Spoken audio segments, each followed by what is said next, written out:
Nah, ini yang berperan penting. Apa ini hipotalamus, apa ini hipofisis, pokoknya Bapak telan aja letaknya dalam otak. Gitu ya. Apa yang terjadi? Bapak lihat, perhatikan di sini. Kalau gula darah naik, artinya kita kenyang. Ketika kita kenyang, maka tubuh akan merangsang pankreas. Pankreas di mana letaknya, Pak? Pankreas di mana letaknya, Pak? Pusing lagi deh, pankreas nggak tahu. Pokoknya pankreas di dalam perut gitu aja, Pak ya. Oke. Dia merangsang pankreas untuk memproduksi yang namanya insulin. Sehingga insulin mampu memasukkan gula, kelebihan gula masuk ke dalam sel otot dan sel hati. Kesimpulannya, orang kenyang gampang deh oleh tubuh untuk diproses. Tapi bagaimana orang lapar? Ini kita kaji. Orang lapar, kadar gula di dalam darahnya rendah. Turun. Ini gambarnya. Ternyata ketika kadar gula turun, maka tubuh akan mengeluarkan zat yang namanya epinefrin dari ginjal, Pak. Maka itu kenapa orang yang lapar pasti gemeteran.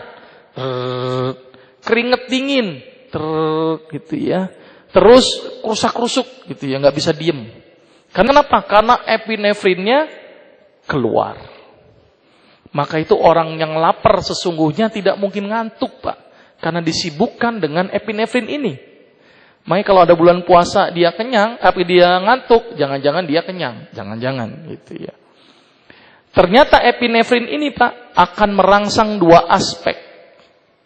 Yang pertama aspek alfa pankreas, Pak. Ini pokoknya bahasanya sulit-sulit ini, Pak ya. Nggak ngerti, nggak apa, telan aja deh ya. Alfa pankreas produksi yang namanya glukagon. Ini zat yang jarang kita pakai, glukagon ini. Kenapa? Karena kita jarang merasakan lapar.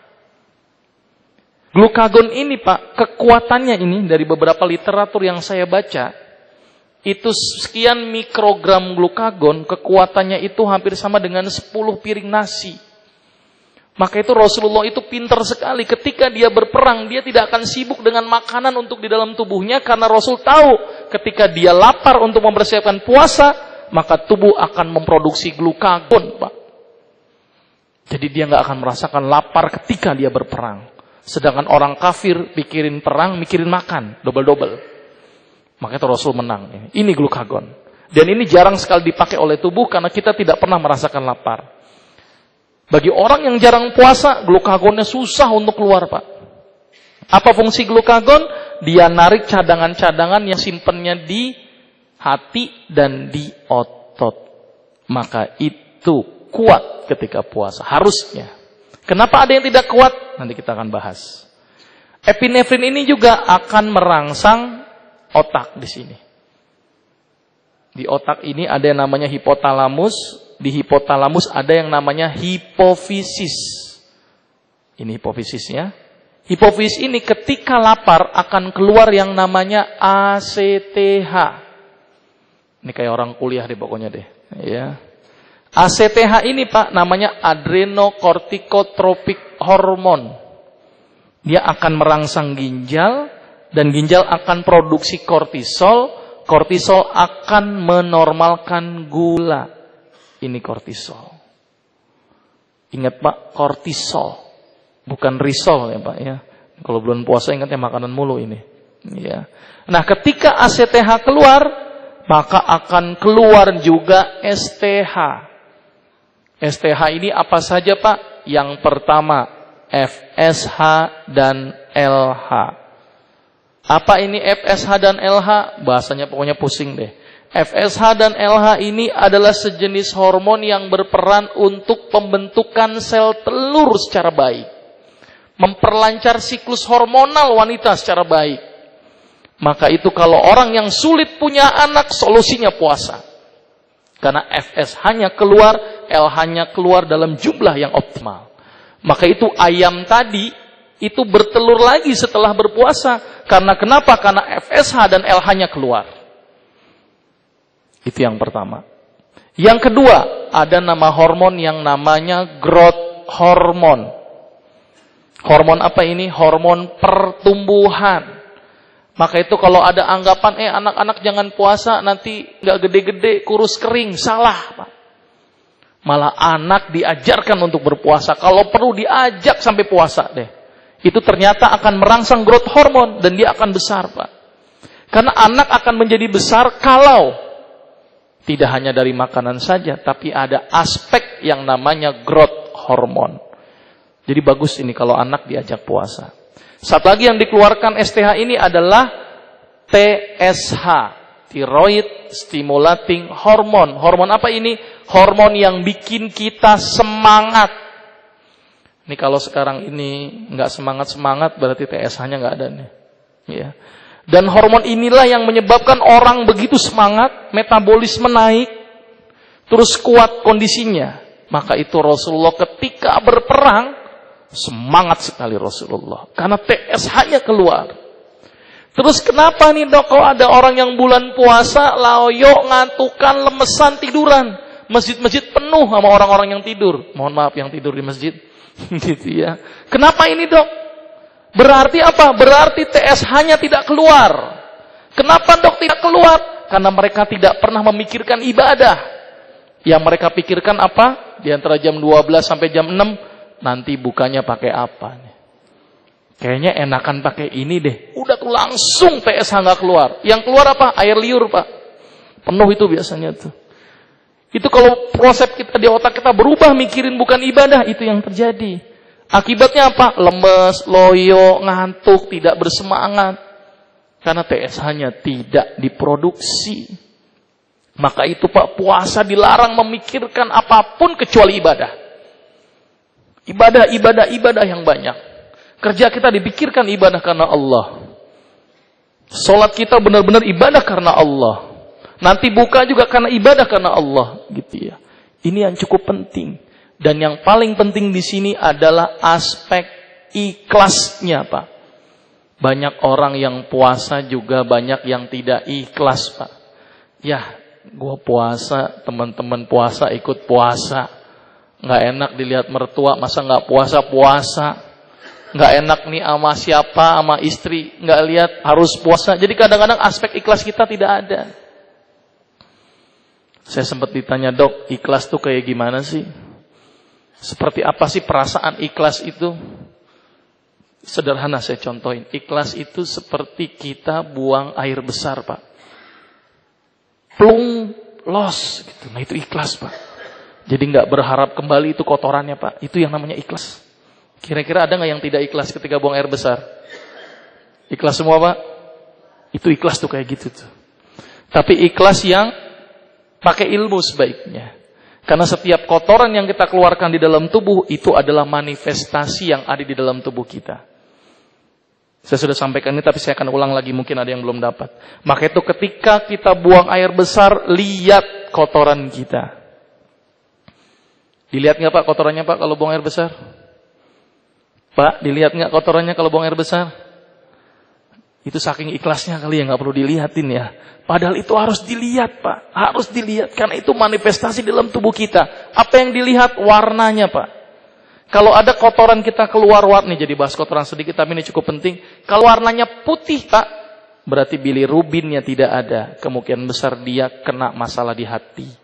Umumnya orang yang sakit hepatitis itu warnanya putih Pak kotorannya.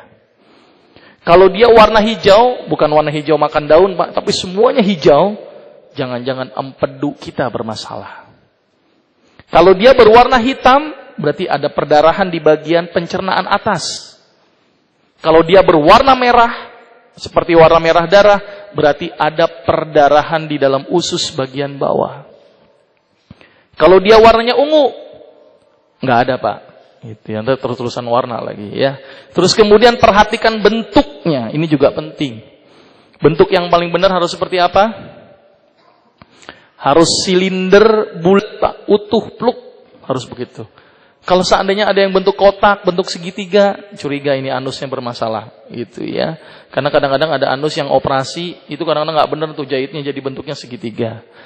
Tapi yang perlu diperhatikan adalah bentuk yang paling sederhana. Kalau ada yang kotorannya itu seperti kotoran kambing, saya juga bingung tuh kenapa kambing kok bulat-bulat ya Pak ya. Apa di dalamnya dipilir jadi keluar bulat, saya juga nggak tahu. Kalau kotoran kita bulat seperti itu Pak, seperti kotoran kambing plung, jangan-jangan di situ ada kanker usus. Pikirkan itu. Ini banyak sekali kasus yang kita tidak pernah sadari. Gitu ya. Sama satu lagi, perhatikan baunya. Jadi pas kita buang air besar, hirup aja baunya Pak.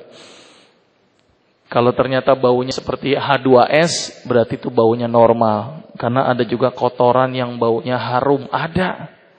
Itu apa? Gejala apa? Gejala penyakit pankreatitis kronis Pak. Itu kalau dicium tuh harum banget. Jadi pernah datang, dok kok kotoran saya harum ya? Enggak makan wangi-wangian? Enggak. Enggak makan minyak wangi? Enggak. Ya udah, berarti kemungkinan besar dia pankreatitis. Nah ini yang harus kita waspadai.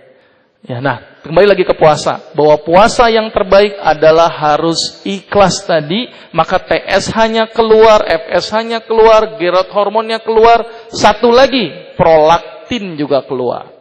Maka itu orang yang puasa ketika menyusui malah saya suruh puasa. Kecuali sakit berat lah baru. Kalau saya bikin apa, tidak boleh puasa. Kadang-kadang sakit mah pun obatnya dengan puasa sebenarnya. Tapi banyak orang sakit mah sedikit, saya mau nggak usah puasa deh dok, alasannya begitu. Nah, ini yang suka salah, gitu ya. Dan satu hormon lagi yang paling penting adalah MSH, melanocyte stimulating hormone. Hormon apa ini? Hormon yang bikin warna pigmen kita berwarna hitam. Maka itu orang kalau lapar, wajahnya itu agak hitam sedikit, gitu ya. Hitam karena saking laparnya mungkin hitam banget, gitu ya. Makanya beruntunglah yang kulitnya hitam, ketahuan sering lapar, gitu ya. Bukan saya bilang yang putih nggak pernah lapar ya. Tapi memang salah satunya efek itu. Maka itu saya kalau ngobatin orang-orang yang vitiligo, warnanya putih, itu saya suruh puasa terus selama 6 bulan. Ternyata pudar warna vitiligonya. Vitiligo itu warna putih. Nah ini adalah beberapa aspek kenapa puasa itu bikin kita sehat. Itu baru sisi aspek saja. Belum aspek pencernaan kita. Pencernaan kita jadi istirahat Pak. Ternyata Pak usus kita tuh kalau bulan puasa, usus yang paling seneng Pak. Usus itu waktu kerjanya Pak hampir 24 jam. Ini saya contohin di sini. Saya lengkap saja deh. Biar cepat. Ini saya contohin. Ini hitung-hitungan saya. Proses pencernaan makanan ketika kita makan, itu butuh waktu 8 jam. Berarti kalau kita sarapan ini yang sebelah kiri ini yang ketika tidak puasa, yang sebelah kanan ini puasa. Kalau kita makan jam 7, maka proses pencernaan akan berakhir setelah jam 3. Kita belum berakhir jam 3, udah makan lagi misal jam 2, misal ini. Berarti ada defisit 1 jam. Jam 2 ditambah 8 jam, jam 10. Belum jam 10, jam 8 saya contohkan di sini makan. Defisit 2 jam. 2 jam ditambah 1 jam, 3 jam defisitnya. Jam 8 ditambah 8 jam berarti jam 4. Jam 4 kembali ke jam 7, 3 jam. Berarti 24 jam usus kita tidak pernah berhenti Pak. Ini aja belum saya hitung dengan ngemil Pak. Udah tambah panjang lagi deh ini deh. Jadi usus itu kerjanya bukan 24 jam Pak. Mungkin 48 jam mungkin deh.